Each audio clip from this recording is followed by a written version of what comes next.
तो इस प्रकार से प्रचेताओं ने जब भी भगवान विष्णु की कृपा प्राप्त की।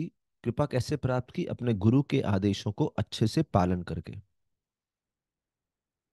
बोलते हैं 10,000 साल तक प्रचेताओं ने जो तपस्या की, वर्शिप किया भगवान विष्णु को, और भगवान विष्णु उनके सामने प्रकट हुए। अभी जब भगवान विष्णु प्रकट हुए तो उनका रूप कैसा था? बोलते हैं उनका रूप रूप जो था बहुत ही दयामय, अष्टभुजा रूप था, और गरुड़ जी के ऊपर विराजमान थे। और बहुत ही अत्यंत सुंदर उनका रूप का वर्णन किया गया है। बोलते हैं उनको देख के प्रचेताओं की नेत्र पूर्ण रूप से संतुष्ट हो गए, और उनका हृदय पूर्ण रूप से तृप्त हो गया। Satisfaction of heart, satisfaction of eyes. और उन्होंने बहुत ही चमकदार, भगवान ने पीले वस्त्र पीतांबर धारण किया था। एक खुशबूदार बहुत सुंदर फूलों की माला थी।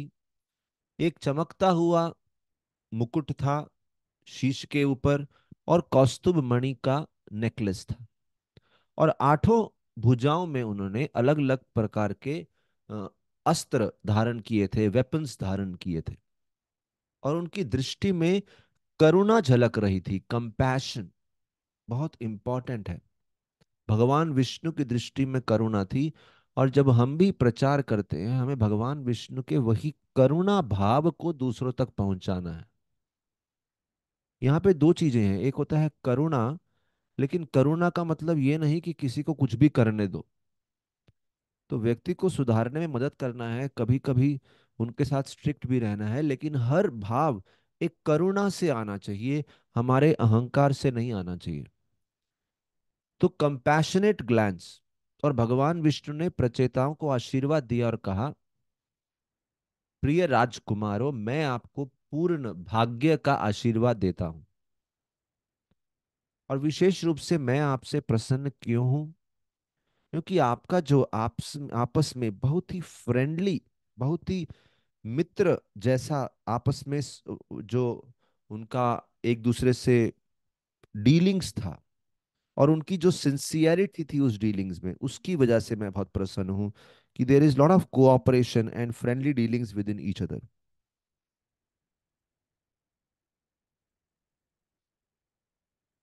इसलिए अक्सर आचार्य लोग यही श्लोक कोट करते हैं, जो कि शायद हाँ, बोलते हैं इस श्लोक में बताया है प्रचेताओं की मित्रता जो आपस में थी, वही कारण थी भगवान की कृपा प्राप्त करने की। और उसके बाद तो एक तो बोले कि आप आपस में बहुत फ्रेंडली हैं, और भक्ति में बहुत सिंसियर हैं। और भगवान बोलते हैं आपका जो कोऑपरेशन है और भक्ति करते हुए जिस एकता का प्रदर्शन किया है, उसने मेरे हृदय को पूर्ण रूप से जीत लिया है। मांगो, कुछ भी आशीर्वाद आप मांग सकते हो। बोलते हैं वास्तविक एकता तभी व्यक्ति को जीवन में मिल सकती है जब वो भगवान की सेवा और संतुष्टि को केंद्र बनाए, ना कि अपने अहंकारमय इच्छाओं को। और भक्तों के बीच में जो प्रेममय संबंध होते हैं, साथ में कोऑपरेशन होती है, ये भगवान को बहुत प्रसन्न करती है। तो दोनों चीजें हैं। एकता कैसे बनती है? जब भगवान को केंद्र बनाते हैं। और जब एकता बनती है तो भगवान प्रसन्न होते हैं। It's like a cycle. तो भगवान विष्णु ने प्रचेताओं को कुछ आशीर्वाद दिए बिना कुछ मांगे। प्रचेताओं ने कुछ मांगा नहीं, लेकिन फिर भी दिए। भगवान क्या बोले? बोले जो भी आपको स्मरण करेंगे हर संध्या, हर शाम को, इवनिंग में, बोले साथ बैठ के कथा करेंगे आपके बारे में, उनका अपने भाइयों से और सभी प्राणियों से एक बहुत ही अच्छा संबंध मित्रता का बन जाएगा। और फिर भगवान बोले जो मेरी स्तुति रुद्र गीत की प्रार्थनाओं द्वारा करेंगे, उनको मेरे कहीं आशीर्वाद मिलेंगे। तो ये भी सुंदर बात है। क्योंकि रूप गोस्वामी बोलते हैं प्रार्थनाएं दो प्रकार की होती हैं। एक प्रार्थनाएं जो हमने की हो आचार्यों के मार्गदर्शन, आचार्यों के इंस्ट्रक्शंस को फॉलो करते हुए हमारे हृदय की प्रार्थना है। और एक होता है जो पुराने आचार्यों की प्रार्थना है, उनको एज इट इज रिपीट करना। और इसीलिए यहाँ पे बताया है कि जो भी रुद्र गति की प्रार्थना बोलेंगे एज इट इज, उनको मेरा आशीर्वाद प्राप्त होगा। और तीसरी बात यह भी है कि जब हम भगवान के गुणों का या भक्तों के गुणों का को ग्लोरीफाई करते हैं, गुणगान करते हैं, तो हमारे अंदर भी कुछ मात्रा में वो गुण आ जाते हैं।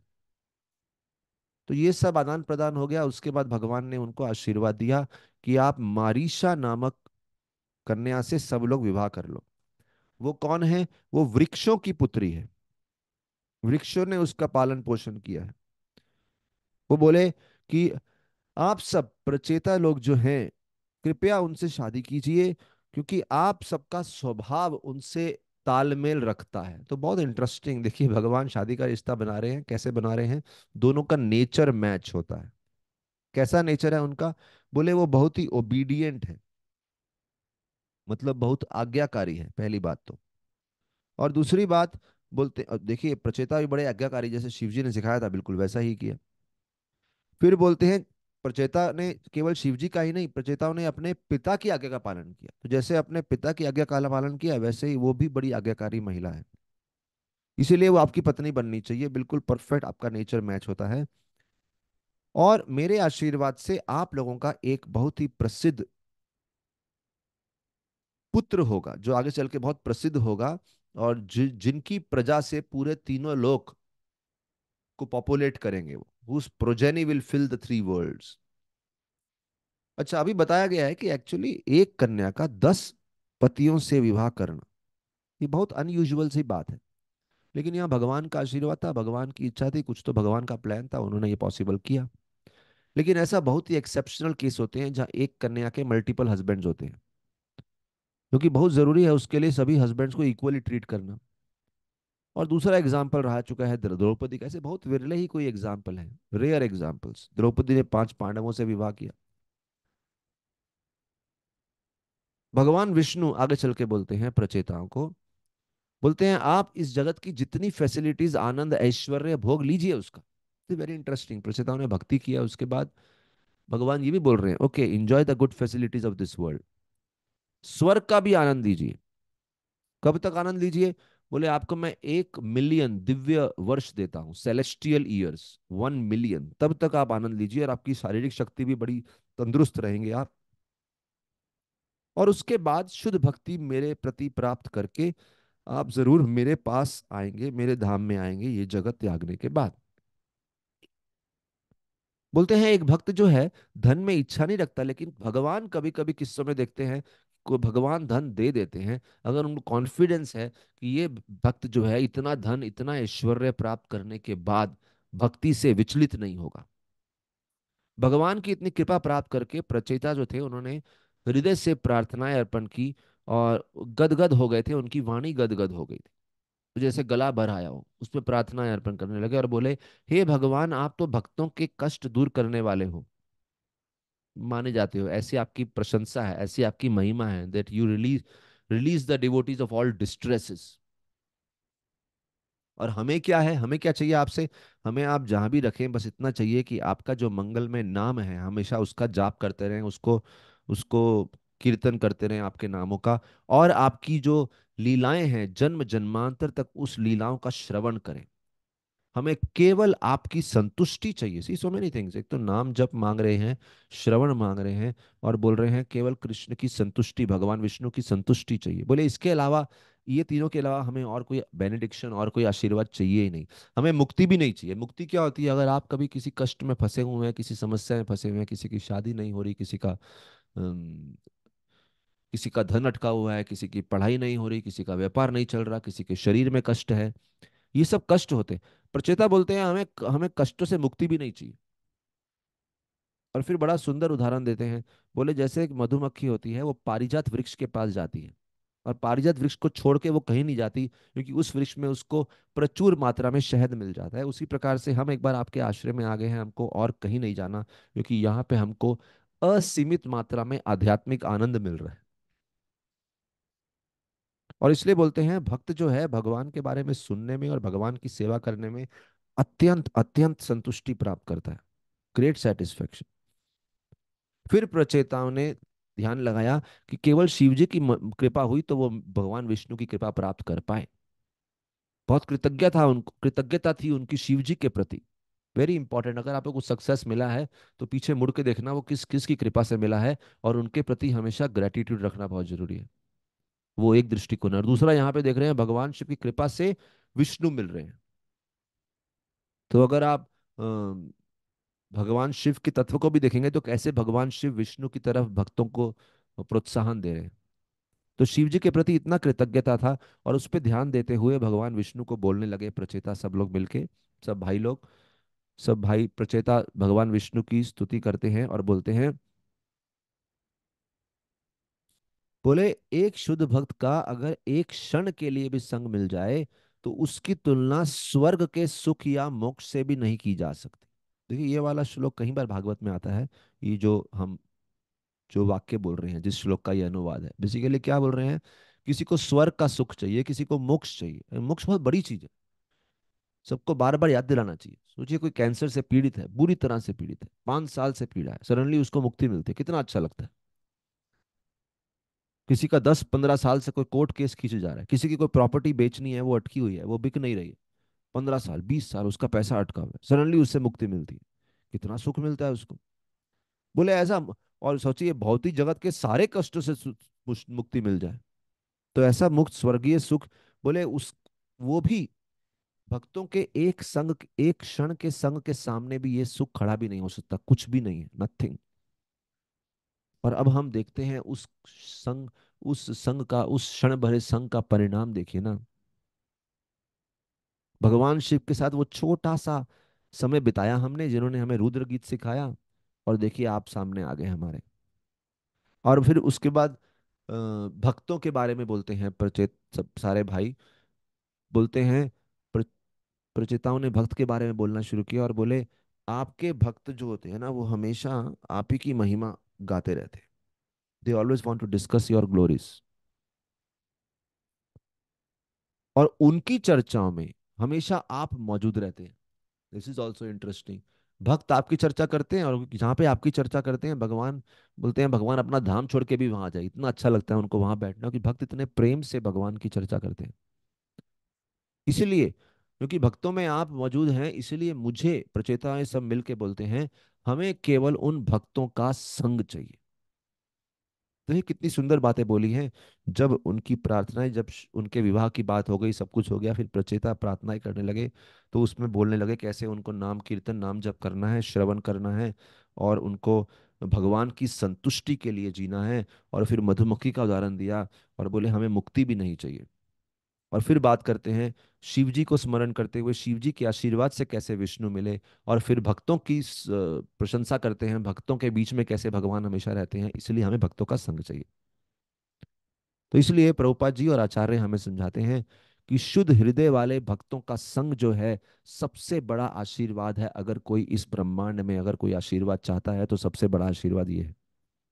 भगवान ने प्रचेताओं की इच्छा पूर्ण करी और वहां से प्रस्थान किए। जबकि बोलते हैं प्रचेताएं लगातार भगवान को देख रहे थे, लेकिन उनकी नेत्र मानो पूरी तरह से उनकी इच्छा पूर्ण नहीं हुई, वो लगातार और देखना चाहते थे। दे वर नॉट कंप्लीटली सेशिएटेड।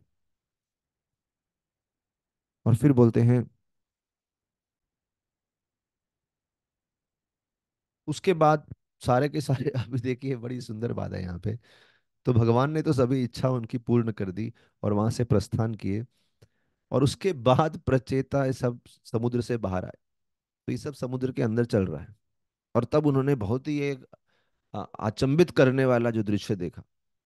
वो क्या देखा, क्योंकि बहुत समय बाद आए हैं, आप सोचिए पहले हम डिस्कस किए, इतने लंबे समय तक उन्होंने तपस्या करी थी जल के अंदर रह के, तो समय कितना बदल गया था। और 10,000 ईयर्स, 10,000 साल, बहुत समय होता है। और जब 10,000 जो उन्होंने करी, उसके बाद जब भी वो समुद्र से बाहर आए, उन्होंने देखा जितने भी बड़े बड़े वृक्ष हुआ करते थे, सॉरी, उन्होंने देखा बड़े बड़े वृक्ष हैं सब जगह पे। और जब, क्योंकि क्या हुआ था, जब भी वो भगवान की उपासना कर रहे थे जल के अंदर रह के, तो उनके पिताजी जो प्राचीन बरही हैं, उस समय वो राज्य से रिटायर हो गए। हम इसके बाद उनके पिता की कथा भी करेंगे, क्योंकि पुत्र तो तपस्या के लिए निकल गए। पिता ने सोचा था पुत्र तपस्या करके आएंगे, फिर उसके बाद राज्य उनको देंगे, उनका विवाह करेंगे, लेकिन बीच में नारद मुनि ने उनके पिता को प्रचार किया, उनके हृदय में भी वैराग्य ले आए। तो पिता भी चले गए थे राज्य छोड़ के।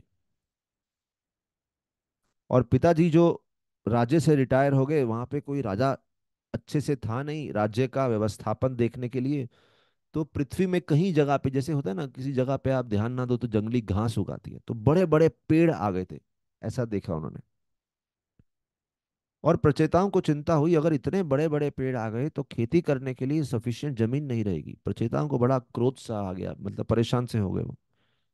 और तब वो चाहते थे कि पूरी पृथ्वी पे ये जो अननेसेसरी बड़े बड़े वृक्ष उगाए हैं उनको क्लियर करके वहां पे अनाज की खेती की जाए। तो उन्होंने अपनी तपस्या से, इतनी तपस्या की शक्ति तो थी, उनके मुख से उन्होंने अग्नि और वायु प्रकट की और सारे वृक्षों को जलाना शुरू कर दिया, क्योंकि वही तरीका था, उन्होंने देखा जल्दी से इस सब वृक्षों को साफ करके खेती करने का। लेकिन फिर क्या हुआ, सोम जो चंद्रमा भगवान है, उनको दया आ गई वृक्षों पे और वहां प्रकट हो गए और प्रचेताओं को बोलने लगे, ठीक है आपकी चिंता पृथ्वी के लिए अच्छी है, लेकिन इतना क्रोध मत दर्शाइए। कृपया इन जो वृक्ष हैं इनकी क्या गलती है, कृपया उनको इस तरह से मत मारिए। बल्कि यही वृक्ष आपके नागरिकों की मेंटेनेंस में काम आएंगे, क्योंकि ये तो फल देते हैं, अनेक प्रकार के भोजन के पदार्थ ये वृक्ष भी देते हैं। तो अभी जितने हो गए सो हो गए, बाकी के वृक्ष उनको खुश रहने दीजिए। और जैसे आपको भगवान ने बोला है, सबसे पहले आप विवाह कीजिए मरीषा से। तो यहाँ पे हम देखते हैं कभी कभी भक्त लोग भी क्रोधित हो जाते हैं, और कभी क्रोध के प्रभाव, कोई जगत ही ऐसा है, देखिए इस जगत में कभी कुछ कार्य करने लगते हैं और रजोगुण प्रभावित कर देता है। तो उस समय अगर जब उनको कोई बताए कि अरे आप इतना क्रोधित क्यों हो गए, इतना गुस्सा क्यों हो रहे हैं, तो भक्त का मेन गुण क्या रहता है कि वो अपनी गलती फटाफट स्वीकार कर लेता है और फिर अपने आप को सुधारने को तैयार रहता है। ये महत्वपूर्ण बात है।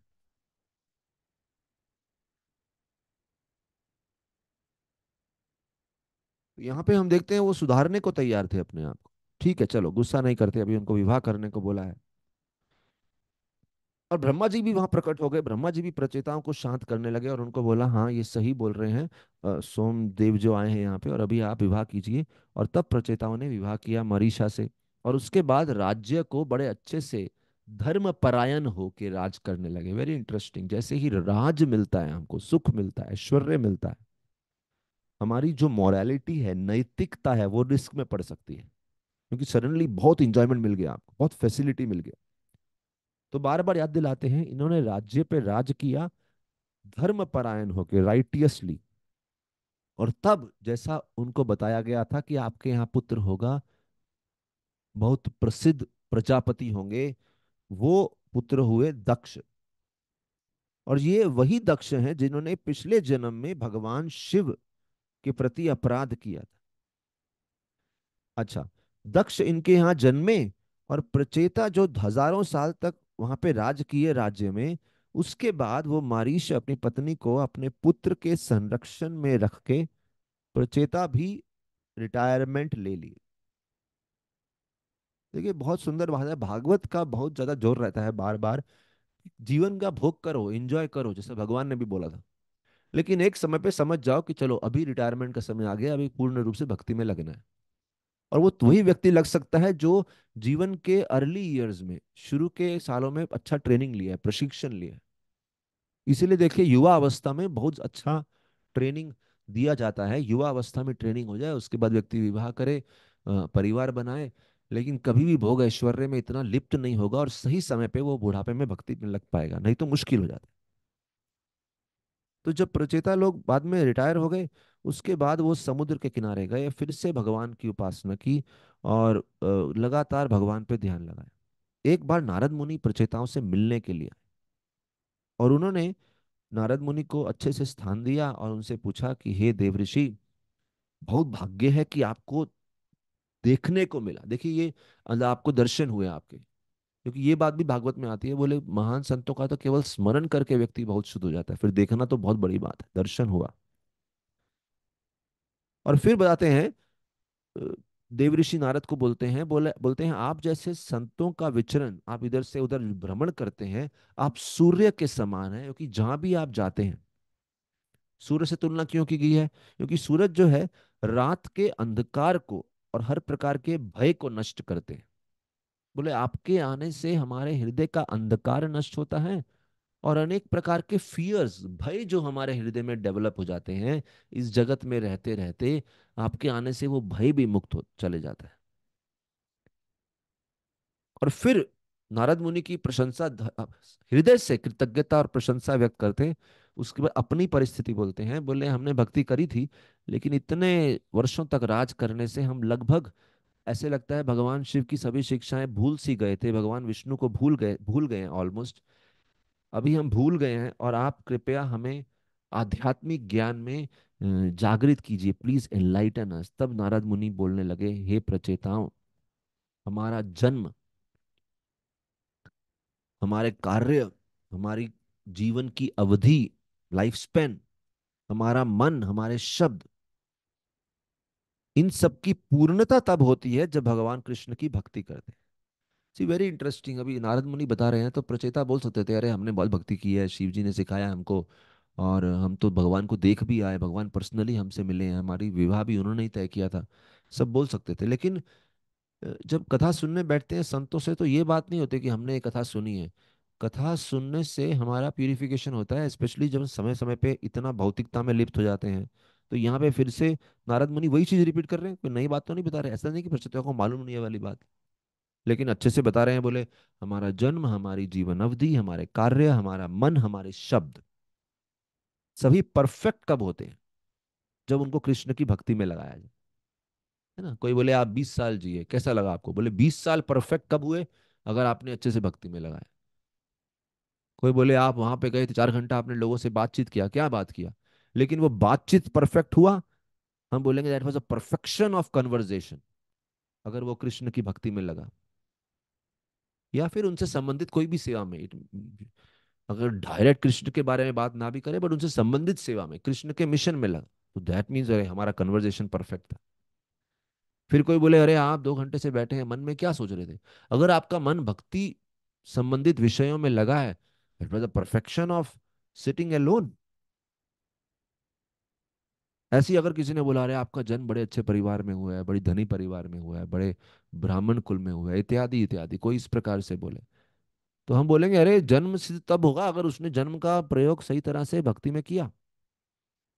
तो इस प्रकार से नारद मुनि प्रचेताओं को ये सब बोलते हैं। पहली बात कि हमारा जन्म, हमारे जीवन अवधि, हमारे कार्य, हमारा मन और हमारे शब्द, ये 5 चीजें, दे बिकम परफेक्ट।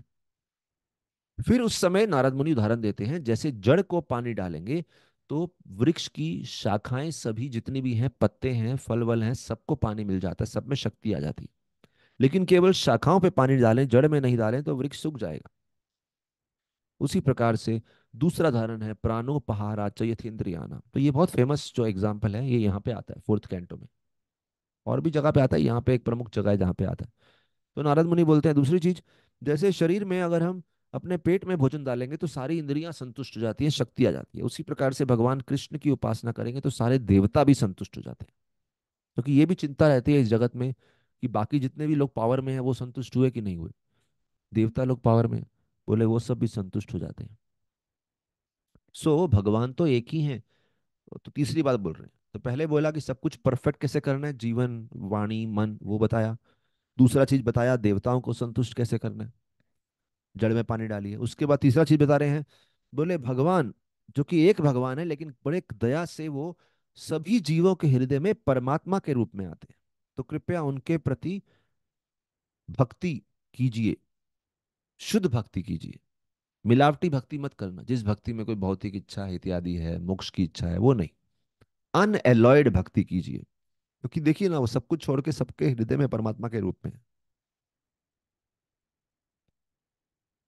तो ये कुछ प्रमुख बातें थी नारद मुनि ने प्रचेताओं को बताई, और प्रचेताओं का मार्गदर्शन करके नारद मुनि प्रस्थान किए।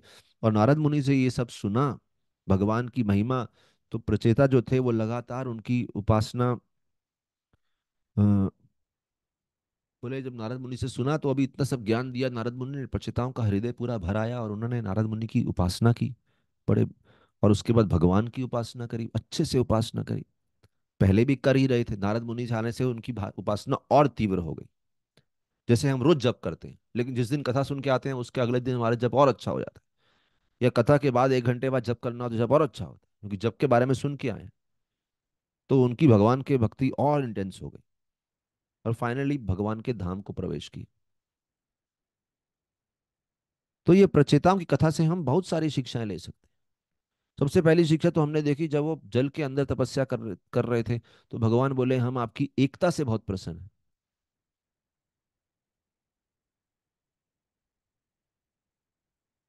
इसलिए बोलते हैं, जो एकता अलग अलग वृत्ति के लोगों को बांधती है एक उत्तम कार्य के लिए, ये भाव बहुत सुंदर है। जैसे कोई गेम है, लेट्स से फुटबॉल का गेम, तो सभी प्लेयर्स, उनका अलग अलग स्वभाव है, लेकिन सब लोग मिल के काम करते हैं। एक उसको बॉल पास करता है, उसको बॉल पास करता है, अंत में गोल होना चाहिए, कोई भी उस गोल को करे, but they just assist each other to win the match. ऐसे ही मनुष्य सब लोग अलग अलग स्वभाव के होते हैं। सबका सबका वृत्तियां अलग होती हैं। हमारे रूप अलग हैं, इच्छाएं अलग हैं, स्वाद अलग हैं, काम करने के तरीके अलग हैं। और बल्कि ये जो अलग अलग डाइवर्सिटी है, ये मनुष्य के समाज को और सुंदर बना जाती है। और हमें एक दूसरे का सम्मान करना चाहिए। अगर कोई ऐसा है जो हमसे बिल्कुल अलग है, लेट्स रिस्पेक्ट हिम। एक दूसरे को प्रेम करना चाहिए, respect and love each other. चाहे वो भाई हो, मित्र हो, समाज के मेंबर्स हो, सब में डाइवर्सिटी है। इनफैक्ट अलग अलग तरीके से जब लोग रहते हैं, उनका सोचने का तरीका, इच्छा रखने का तरीका, इतना वैरायटी हमें दिखता है। और जब ये सब वैरायटी मिल जाता है भगवान की सेवा करने के लिए, अपने वरिष्ठों की सेवा करने के लिए, पेरेंट्स की सेवा करने के लिए, तो वो सेवा और सुंदरता से होती है। इसीलिए आचार्य हमें सिखाते हैं, unity in diversity and loving relationships attract the god's blessings. मतलब हम दूसरे से भिन्न है, we are made differently, our friend is made differently, तो उसको भी सेवा का मौका दो, आप भी सेवा करो, और एक दूसरे के प्रति सम्मान रखो। तो इसके लिए बड़ा प्रैक्टिकल एक ट्रेनिंग होना चाहिए, या फिर थोड़ा मैच्योरिटी लगता है कि किसमें एक दूसरे का दम भी मत घोट दो कि हमेशा साथ में ही रहना है। एक दूसरे को स्पेस दो, एक दूसरे को अपना इच्छाएं पूर्ण करने का स्थान दो, अपने तरीके से सेवा करने का स्थान दो, लेकिन साथ ही साथ अपने उत्साह से दूसरे को प्रेरणा दो, उसके उत्साह से हम प्रेरणा लें। That is called unity in diversity. तो ये हमने प्रचेताओं का सबसे जो प्रसिद्ध जो शिक्षा है वो कोऑपरेशन की है। ऐसे ही हम, ये दूसरा एग्जांपल, एक फुटबॉल टीम का था, दूसरा एग्जांपल ऑर्केस्ट्रा का, एक म्यूजिक ऑर्केस्ट्रा चल रहा है। अभी उसमें सिंगर्स हैं, अलग अलग प्लेयर्स हैं, वो कैसे पूरा का पूरा आपस में एक सिम्फनी में काम, एक कोऑपरेशन में काम करते ताकि एक सुंदर म्यूजिक उत्पन्न हो। अगर सब लोग अपनी इच्छा से सोचे मैं अलग गाऊंगा, कोई मृदंग वाला अलग बजा रहा है, करताल वाला अलग, सब गड़बड़ हो जाता है। तो जबकि देखो, करताल वाला अलग इंस्ट्रूमेंट बजा रहा है, मृदंग वाला अलग इंस्ट्रूमेंट बजा रहा है, लेकिन वो इस तरह से हारमोनी कर रहे हैं ताकि भगवान प्रसन्न हो जाए। सो दोनों को अलग करने का चांस है। ऐसा नहीं थोपा जा रहा सबको मृदंग बजाना है, सबको करताल बजाना है, सबको गाना है, ऐसा नहीं। Do what you like, but then उसमें हारमोनी होना चाहिए।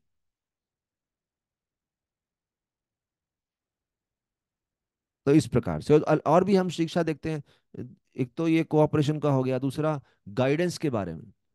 हमें हमेशा अपने से अनुभवी व्यक्ति या ज्ञानी व्यक्ति, दो चीज है, नॉलेज है, एक्सपीरियंस है, उनसे हमें गाइडेंस लेते रहना चाहिए, चाहे वो भौतिक जीवन हो, आध्यात्मिक जीवन हो। और स्पेशली आध्यात्मिक जीवन में तो हमें गाइडेंस लगता ही है, क्योंकि हम एक ऐसे तत्व को समझने की कोशिश कर रहे हैं जो हमें आंखों से नहीं दिख रहा। भगवान तो दिख नहीं रहे हैं, भगवान का धाम नहीं दिख रहा है। तो हमसे पहले जो भक्ति कर रहे हैं, जिन्होंने अनुभव किया है अपने साक्षात्कार और रियलाइजेशंस को, वो हमें बता सकते हैं, तो गाइडेंस चाहिए। तो हम देखते हैं प्रचेताओं को भगवान शिव ने गाइड किया, ब्रह्मा जी ने गाइड किया, समय समय पे चंद्रमा, अलग अलग लोग आए, तो शिव जी आए, ब्रह्मा जी आए, चंद्रमा देवता आए। चंद्रदेव क्यों आए? जब वो गुस्सा हो गए थे, वृक्षों का नाश कर रहे थे। नारद मुनि आए जब प्रचेता रिटायर्ड हो गए उसके बाद। तो हम बोल देखते हैं यहाँ पे कि ये जो महान लोगों से जो गाइडेंस है, ये जीवन में कितना लाभदायक चीज है। इसलिए कभी भी जीवन में ओवर कॉन्फिडेंट मत बनो, और सोचो कि हम इंडिपेंडेंटली, स्वतंत्रता से सब कुछ कर पाते हैं। इतिहास गवाह है, जो भी बिना मार्गदर्शन के स्वतंत्र बनने का प्रयास किया है वो हमेशा किसी गड्ढे में जाके गिरा है।